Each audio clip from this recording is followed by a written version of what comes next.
सबसे पहले इस संवाददाता सम्मेलन में आए हुए मैं अपने सभी पत्रकार साथियों का, और मैं देख रहा हूं कि कुछ ऐसे दोस्त भी हैं जगह की कमी के चलते कमरे में आ नहीं पाए हैं लेकिन सुन रहे हैं बाहर खिड़कियों से।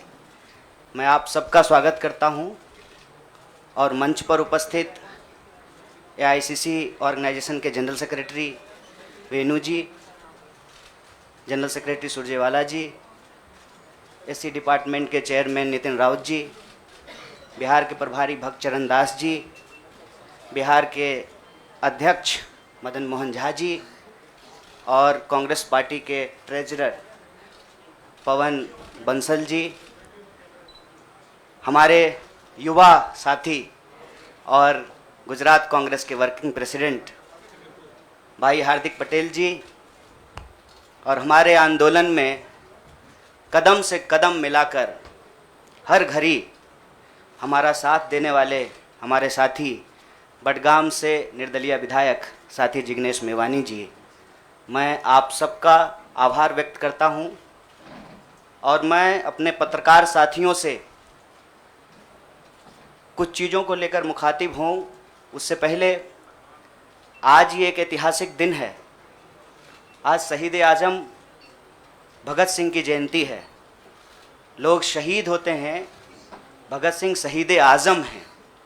शहीद आज़म इसलिए हैं कि आज हम लोग जहां माल्यार्पण करने के लिए गए थे, शहीद पार्क, वो शहीद पार्क एक ऐतिहासिक पार्क है। वो हिस्सा है फिरोज शाह कोटला फोर्ट का, जहां पर चंद्रशेखर आज़ाद जी की अध्यक्षता में हिंदुस्तान रिपब्लिकन आर्मी की गुप्त मीटिंग हो रही थी। अंग्रेज़ों के ज़माने में क्रांतिकारी छुपकर मीटिंग किया करते थे। नौजवान तरुण भगत सिंह एक प्रपोजल लेकर के आए कि हिंदुस्तान रिपब्लिकन आर्मी का नाम अब हिंदुस्तान सोशलिस्ट रिपब्लिकन आर्मी होना चाहिए। यह ऐतिहासिक क्षण, वो ऐतिहासिक भूमि और हमारे युवाओं के आइकन शहीद आजम भगत सिंह को हम अपना नमन प्रस्तुत करते हैं। आज एक दुखद घटना भी हमारे ज़िले में हुई है। वज्रपात के चलते 2 बच्चियों का निधन हो गया है। मैं इस मंच से उनके प्रति शोक व्यक्त करता हूं और उनके परिवार के प्रति अपनी संवेदना व्यक्त करता हूं। दोस्तों, मुझे लगता है कि बहुत कुछ कहने की ज़रूरत नहीं है। आजकल सूचना क्रांति के इस दौर में हमसे ज़्यादा मालूम हमारे पत्रकार साथियों को होता है। तो बेहतर ये होगा कि आप सवाल पूछें, मैं आपका जवाब दूं। लेकिन आप सवाल कहाँ से पूछेंगे और आपके मन में कौन से सवाल चल रहे हैं, इसका थोड़ा सा अंदेशा है, मुझे थोड़ा अंदाज़ा भी है। सबसे पहले मैं आपको बधाई देना चाहता हूं कि आपने पत्रकारिता की उस मिसाल को जिंदा रखा है कि कम से कम विपक्ष से तो सवाल करते हैं ना, ताकि इस देश को याद रहे कि पत्रकारों का काम है सवाल पूछना। तो मैं आपके हर सवाल का जवाब दूंगा। जितना सवाल आप पूछना चाहते हैं पूछिएगा, बारी बारी से पूछिएगा, सारे सवालों का जवाब दूंगा। बस एक सवाल का जवाब जो मुझे लगता है कि आप सबके मन में होगा कि आप कांग्रेस पार्टी क्यों ज्वाइन किए हैं, उस सवाल का जवाब दे करके मैं हमारे जो अध्यक्ष हैं उनकी तरफ मुखातिब होऊंगा, माइक उनको समर्पित करूंगा। मैं कांग्रेस पार्टी इसलिए ज्वाइन कर रहा हूं कि मुझे ये महसूस होता है कि इस देश में कुछ लोग, वो सिर्फ लोग नहीं हैं, वो एक सोच है। वो इस देश की सत्ता पे ना सिर्फ काबिज हुए हैं, इस देश की चिंतन परंपरा, संस्कृति, इसका मूल्य, इसका इतिहास, इसका वर्तमान और इसका भविष्य खराब करने की कोशिश कर रहे हैं। वो जो सोच है, उस सोच के बारे में आप अपने आप समझ जाएंगे, क्योंकि कहीं मैंने पढ़ा था कि आप अपने दुश्मन का चुनाव कीजिए, अपने विपक्ष का चुनाव कीजिए, दोस्त अपने आप बन जाएंगे। तो हमने ये चुनाव किया है। हम इस देश की सबसे पुरानी पार्टी, सबसे लोकतांत्रिक पार्टी, मैं जोर दे करके बोल रहा हूं लोकतांत्रिक पार्टी, ताकि आप लोग परिवारवाद पे सवाल जरूर कीजिएगा।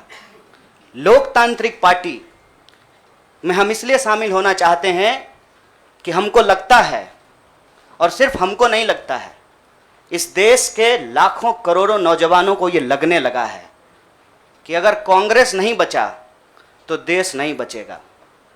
और ये बात मैं आपको स्पष्ट कर देता हूं, देश में प्रधानमंत्री अब भी हैं, देश में प्रधानमंत्री इससे पहले भी थे, देश में आगे भी प्रधानमंत्री होते रहेंगे। लेकिन आज जब हम लोग श्री राहुल गांधी जी के उपस्थिति में फॉर्मली कांग्रेस पार्टी का फॉर्म भर रहे थे, तो साथी जिग्नेश ने संविधान की कॉपी दी और हमने उनको भगत सिंह, गांधी और अंबेडकर की तस्वीर प्रस्तुत किया, क्योंकि हमारा यह मानना है कि आज इस देश को भगत सिंह की वीरता की जरूरत है, भगत सिंह के साहस की जरूरत है। आज इस देश को अंबेडकर की समानता की जरूरत है, और आज इस देश को गांधी की एकता की जरूरत है। गांधी जब कहते हैं रघुपति राघव राजा राम, पतित पावन सीताराम, ईश्वर अल्लाह तेरो नाम, सबको सन्मति दे भगवान, ये गांधी की एकता है। जब अंबेडकर कहते हैं कि किसी भी समाज का मूल्यांकन वहां महिलाओं की क्या स्थिति है इस बात से होगा, तब वो समानता की वकालत कर रहे होते हैं। मैं नहीं मानता हूं कि डॉक्टर बाबा साहब भीमराव अंबेडकर किसी एक समुदाय के नेता थे।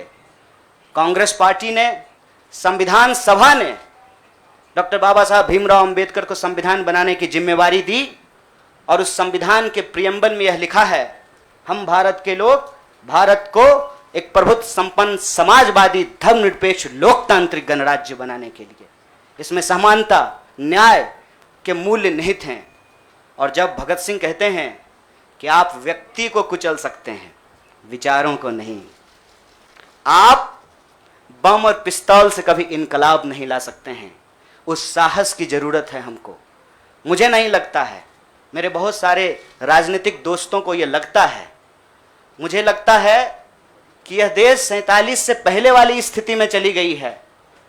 लेकिन जिनको लड़ना है उनके पॉलिटिकल इमेजिनेशन में आज भी हर कोई अपना अपना शोरूम बचाने के चक्कर में है। रे भाई, मॉल में आग लग गया है, दुकान बचाओगे? बस्ती में जब आग लग जाती है ना, बेडरूम की चिंता नहीं करनी चाहिए। आज हम इस मुहाने पे खड़े हैं कि इस देश के भीतर भारतीय होने की जो पहचान है, जिसमें बुद्ध निहित हैं, जिसमें कबीर निहित हैं, जिसमें नानक निहित हैं, जिसमें हर बार हर दौर में सत्ता से सवाल पूछने का साहस होता है, उस भारतीय चिंतन परंपरा को बचाने की जरूरत है। इसीलिए हम कांग्रेस पार्टी में शामिल हुए हैं कि कांग्रेस पार्टी वो पार्टी है जो गांधी की विरासत को लेकर के आगे चलेगा। कांग्रेस पार्टी वो पार्टी है जो सरोजनी नायडू के विचारों को लेकर के चलेगा। कांग्रेस पार्टी वो पार्टी है जो अम्बेडकर, नेहरू, अशफाक उल्लाह खान, शहीद आजम भगत सिंह और मौलाना अबुल कलाम आज़ाद के रास्तों पे चलेगा। हम जब भी समानता और बराबरी की बात करते हैं, यह कुछ व्यक्तियों तक सीमित नहीं है, यह भारतीय होने का इतिहास है। और इस भारतीय होने के इतिहास को अपने आप में यदि कोई समेटे हुए है तो देश की सबसे पुरानी पार्टी है। और जो लोग कह रहे हैं विपक्ष कमज़ोर हो गया है, यह सिर्फ विपक्ष के लिए चिंता की बात नहीं है। यह मैं नहीं कह रहा हूँ, कोई शास्त्र, कोई किताब उठा करके देख लीजिए। जब विपक्ष कमज़ोर हो जाता है, सत्ता तानाशाही रुख अख्तियार कर लेती है। इसीलिए देश की सबसे बड़ी विपक्षी पार्टी, मैं कोई गुनागणित नहीं कर रहा हूं, लेकिन मुझे यह बात सीधे तौर पे समझ में आ रही है कि देश के लोकसभा में 545 सीट हैं, 200 लगभग सीट ऐसे हैं जहां भाजपा के सामने कांग्रेस के अलावे कोई विकल्प नहीं है। मैं ये नहीं कह रहा हूं कि मेरी जिम्मेवारी सिर्फ एक पार्टी के लिए है, लेकिन जो पार्टी सबसे बड़ी पार्टी है, सबसे बड़ी विपक्षी पार्टी है, उस पार्टी को अगर नहीं बचाया गया, अगर बड़े जहाज को नहीं बचाया गया, छोटी छोटी कश्तियां भी नहीं बचेगी। इसीलिए, और मैं जब यहाँ बैठा हुआ हूँ, मेरे इतिहास को, मेरे वर्तमान को लोग देख रहे हैं। बहुत सारे सवाल हैं, वो आएंगे, उनका जवाब मैं दूंगा, लेकिन यह जो ऐतिहासिक जिम्मेवारी है, उस जिम्मेवारी से मैं अपना मुंह नहीं मोड़ सकता हूँ। मैं जहाँ पैदा हुआ, जिस पार्टी में पला बढ़ा, उसके प्रति मैं आभार व्यक्त करता हूँ।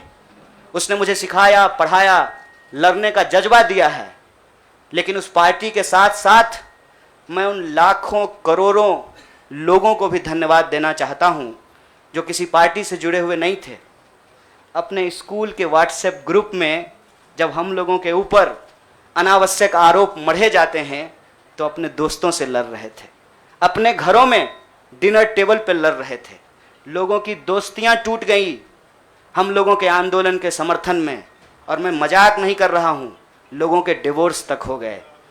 ये जो देश में एक वैचारिक संघर्ष छिड़ा है, उस वैचारिक संघर्ष को कांग्रेस पार्टी ही नेतृत्व दे सकती है, यह हमारा भरोसा है।